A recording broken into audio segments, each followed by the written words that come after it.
guys, apa kabar kalian semua? Semoga kalian selalu sehat dan selalu dalam lindungan Tuhan. Film kali ini menceritakan di mana seorang anak yang ingin membalas dendam tentang keluarganya yang telah dibantai oleh pembunuh yang mengerikan. Sampai akhirnya takdir mengizinkan dirinya untuk bertemu dengan seekor naga es yang sangat sakti dan langka. Nah, tanpa basa-basi lagi, inilah alur ceritanya.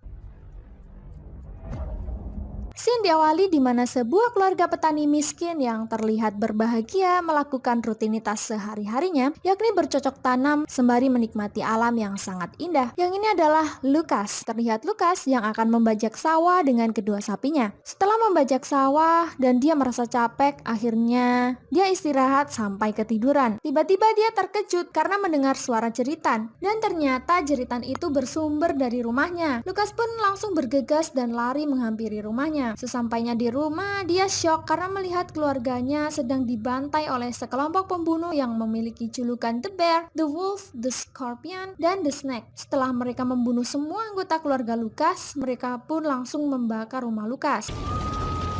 Lukas yang bersembunyi melihat pembunuh itu pergi dan rumahnya yang hancur karena api yang berkobar. Lukas sangat terpukul atas kejadian ini. Lalu singkat cerita, Lukas bangkit dari keterpurukannya dan lantas menjual 2 ekor sapinya untuk perbekalan perjalanan yang akan dia lalui. Nah, kebetulan sekali sang raja yang bernama Raja Razvan sedang belusukan untuk mendengarkan keluhan para rakyat. Kesempatan itu tentu saja diambil Lukas untuk meminta keadilan pada raja. Dia menceritakan kejadian apa yang telah dialaminya. Tapi sayangnya permohonan itu tidak digubris oleh Raja Razvan dan Lukas malah diusir oleh pengawal Raja Razvan. Scene berlanjut di keesokan harinya, di mana Lukas menuju ke tempat seorang master pandai besi sangat terkenal di kota tersebut. Di sana dia menceritakan yang dia alami. Lukas selalu mendapat sebuah pedang.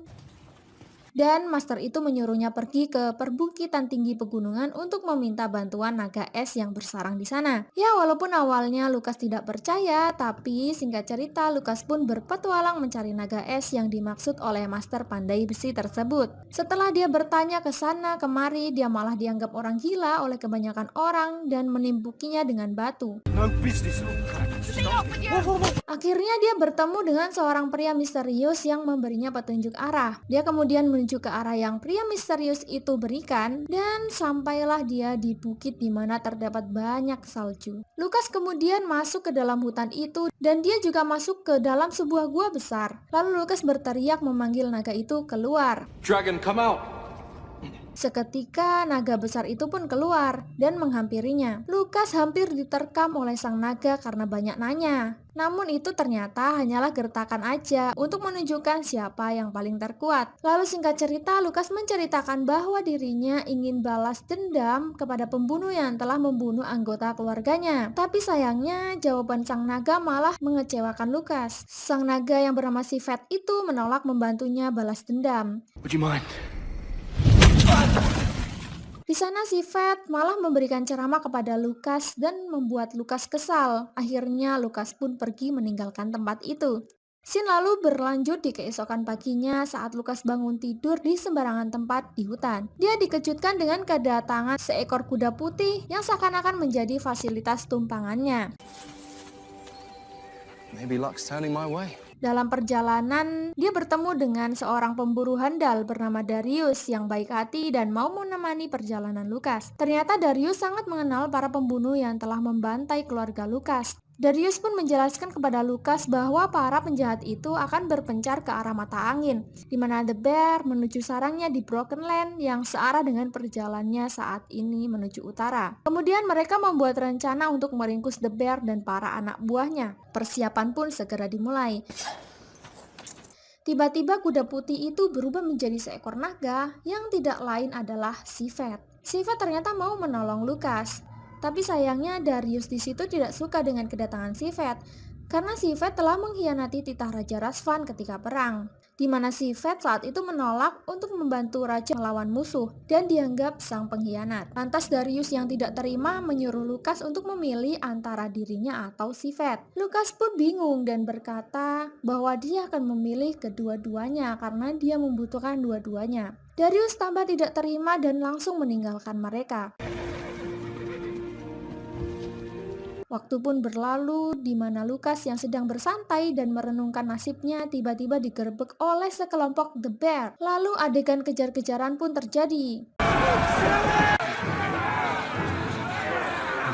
Sifet menolong Lukas dengan menghajar anak buah The Bear. Terlihat Lukas berlari ke atas, lalu disusul oleh The Bear ke atas bukit saat Sifet sedang sibuk melawan anak buah The Bear. The Bear merasa lebih kuat dari Lukas. Ia lalu mempermainkan Lukas dengan memutar-mutar badan Lukas. Untungnya ikat pinggang Lukas sobek dan membuat The Bear kehilangan keseimbangannya hingga dia terjatuh ke jurang. Dan seketika dia pun tewas dengan mudahnya. One down, three to go. We'll go for the wolf next. Scene berlanjut, perjalanan pun dilanjutkan, di mana Sifet menuntun Lukas ke tempat The Wolf. Perjalanan itu membuat Lukas dan Sifet saling mengenal lebih lagi antara satu dengan yang lainnya. Mereka pun sampai di area hutan, di mana mereka langsung diserang oleh kelompok The Wolf dan pasukannya. Dan lagi-lagi Sifet dengan mudah mengalahkan mereka.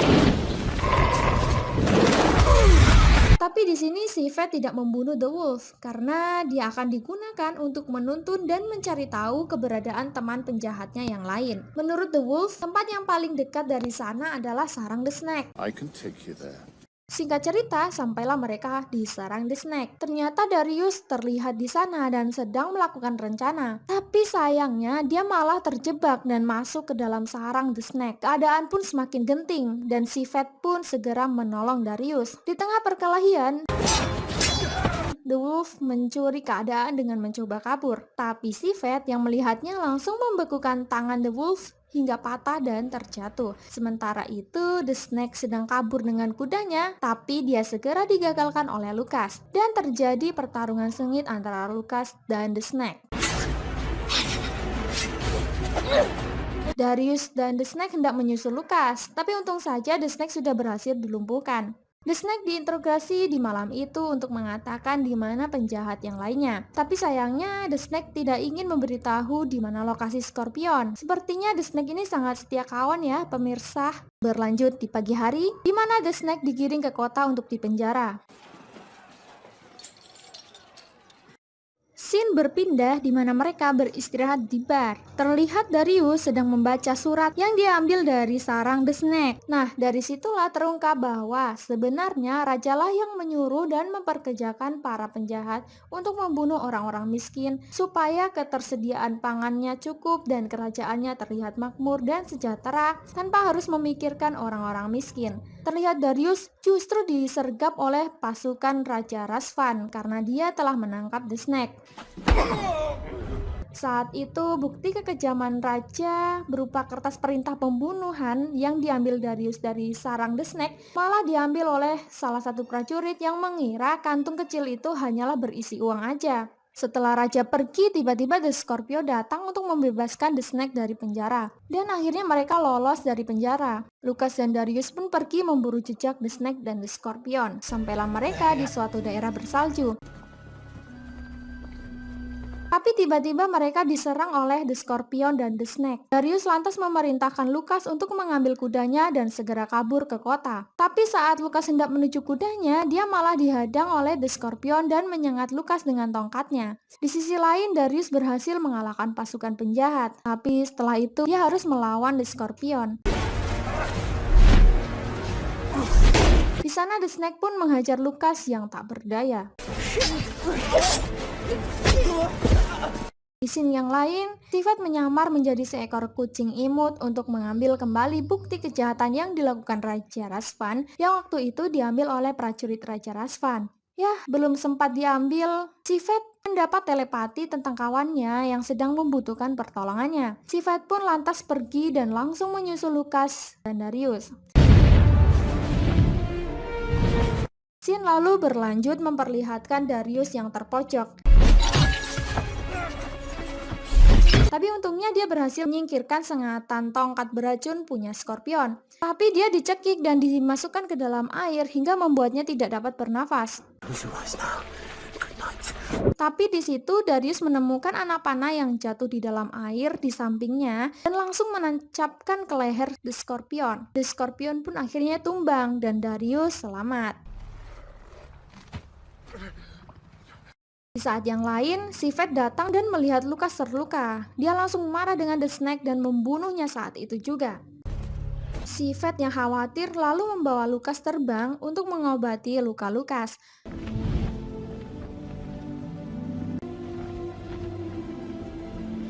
Di sana terdapat wanita yang bernama Oana. Ternyata Oana adalah seorang gadis yang Lukas taksir saat dia berada di pusat kota. Kebahagiaan mereka pun sayangnya tak berlangsung lama karena raja dan pasukannya tiba-tiba datang untuk menangkap naga yang ia tuduh sebagai pengkhianat itu. Di sana rakyat tentu saja mendukung raja atas aksinya itu.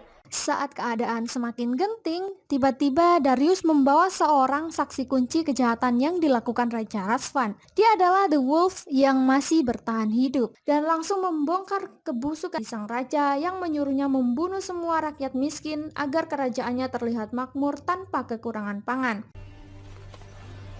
Setelah itu, Sifet menawarkan perlindungan bagi siapa saja yang mau berterus terang tentang keburukan sang raja. Beberapa pengawal raja pun akhirnya mulai buka suara atas kejahatan raja tersebut. I delivered such a message.